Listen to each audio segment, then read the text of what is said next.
Hi, scrolling along with Susan here. I'm going to be doing a new scroll saw pattern. This is going to be a scroll saw inlay. And what I have done is I've just drawn a very simple heart shape and cut it out. And I have a free pattern of a dove that's very simplistic. And I'm going to be inlaying the dove into the heart. It's what I like to call peace and love. And I'm going to be using two different species of wood. This will be my backing board, and this is a really pretty poplar that I like, and this will be the heart. And then I needed to use a very white type of board, which I'm using maple in this case, and this will be my dove that will be inlaid. Both of these boards are 1/4 inch thick. You want them to really be the same thickness when you're doing scroll saw inlay. So I've cut them down to shape. And this will be a nice figured poplar board on the back here that will give this heart some character. Now for my dove, I'm looking at the actual grain of the wood, and I'm going to be using that for my dove. The way that it goes up like this, I think it will be really nice. And coming down on a curve back here will look better with the wings. So take your time when you're picking out your boards so that you can add character. I also have 2 pieces of scrap of the same exact material, and I'm going to be doing test cuttings to find out the thickness and the angle, the thickness with the percentage of the angle of my blade that I'm going to be using, so that the dove will fit perfectly inside of the heart. So have your 2 test pieces together, and what I'm going to be doing is just drawing some test cuts on here, and there's nothing fancy here. I'm going to draw kind of a peanut shape and maybe like a wing shape, and I'll be cutting these out to see how well they're going to fit.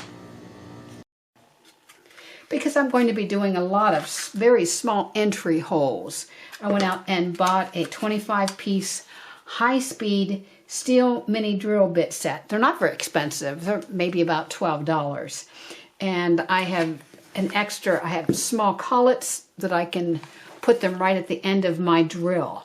You could also use a drill press or a mini drill. So I have, if you can see this, I have conspicuously put a dot where I'm going to be drilling the hole, and you want to put it in a curve or somewhere that's not going to be as noticeable. And when I'm drilling, I'm going to be drilling just outside of the line. So here we go. Try to be straight up and down. Some people use curves at an angle too, but I'm going to do a straight up and down for my experiment.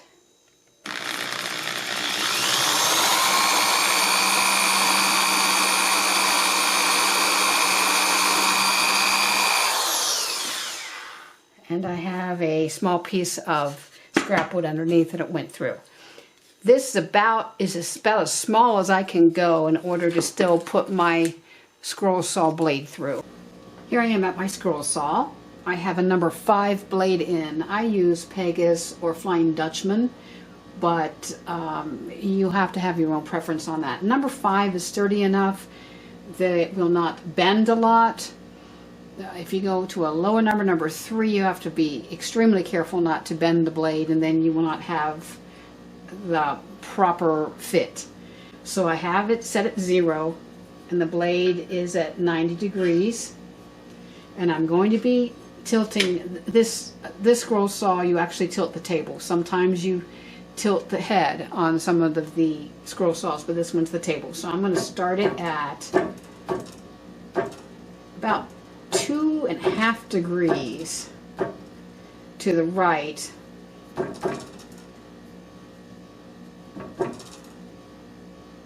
That's about 2.4. That's pretty close. There's a 2.5. So we'll do our first test cut with that. My table is tilting to the right, and I'm going to be going in a counterclockwise direction with my cutting.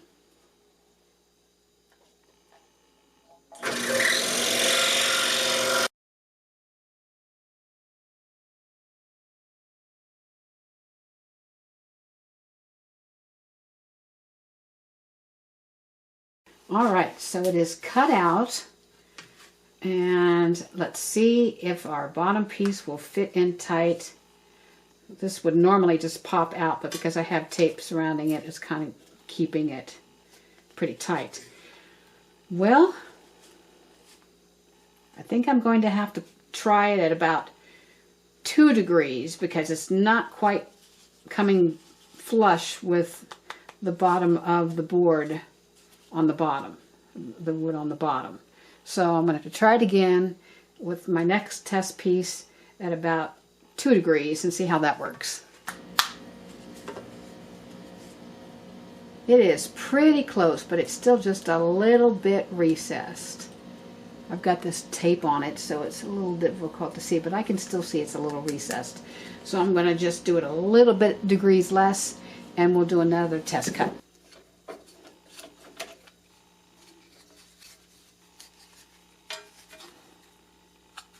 I think we now have a winner. It is okay if it's a little bit above, exactly even or a little above, because you can always sand that down. But when it's recessed, it really does not look as nice. So with my 4th attempt, I got it perfect. I taped it up the same way I did my sample. I used just clear packing tape because I don't want to use anything different than I used for my samples, or it may make a difference on how the inlay will fit. I have a dot right here. I decided to use one of the wings to do my entry hole. I use 2 hands to hold it against the table. I'm letting the blade do the work. I am not forcing it so it does not bend. And it's a nice, smooth cutting. When coming close to the end, you should be lining up exactly the way that you started at that pilot hole.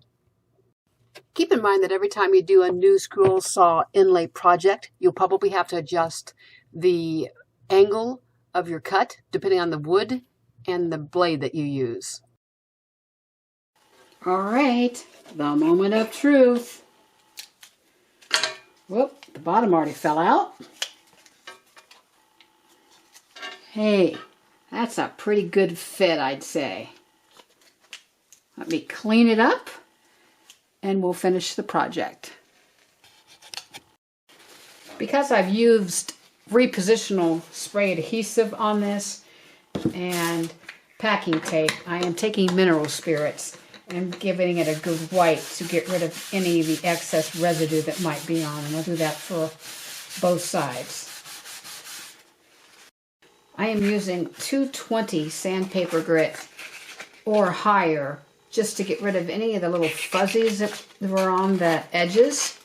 Be very careful here. You do not want to alter the shape or it will not fit properly. So take your time and be very careful with this. Get rid of the fuzzies. I am very happy with how flush the 2 pieces are. I could actually use either side for my main side. It depends on which one I like the most.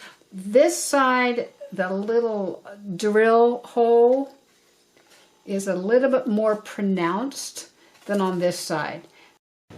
I have decided to use the side facing down as the front of my picture. So I'm going to put a couple dabs of glue on the back side, actually on the bird itself. So when it squeezes in, you don't need much, just to hold it in place. When you squeeze it in, any of the excess glue will be on your back side and not ruin the front part.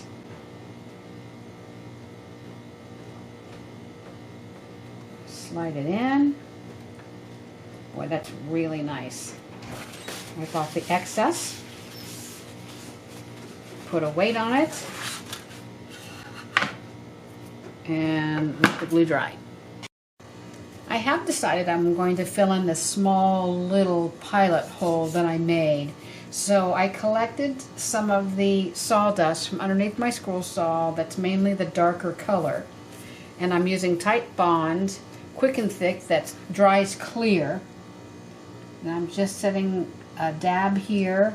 I'm going to mix it in with some of the sawdust, and I'm using a straight pin, real small straight pin, in order to put it in the hole.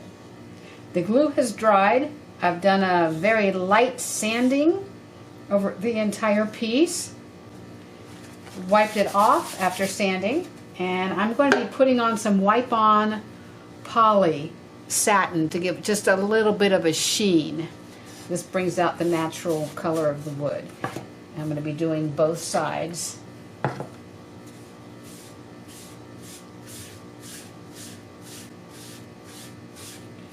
Let it dry, do the other side, and then my project will be finished.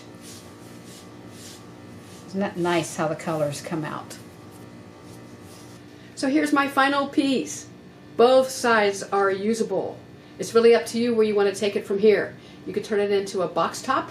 You could drill a hole and have it hang from the ceiling or wherever in order to use both sides. Or you can put a block of wood, glue it to the back, drill some holes, and use picture hanger material to hang it from the wall. One thing I want to mention is the reason you do all of your sanding as much as possible before is if you sand it hard, you have to really sand hard when it's put together. A lot of times the sanding particles from the darker wood can mix in with the lighter wood, and it is very hard to get rid of. So be very careful with that, and do all of your prep work. Do all your test cuttings so your final piece is very easy to complete. I hope you've enjoyed what you've been watching here and maybe want to give it a try yourself. If you like what you see, subscribe to my channel and click that like button. Thanks for watching.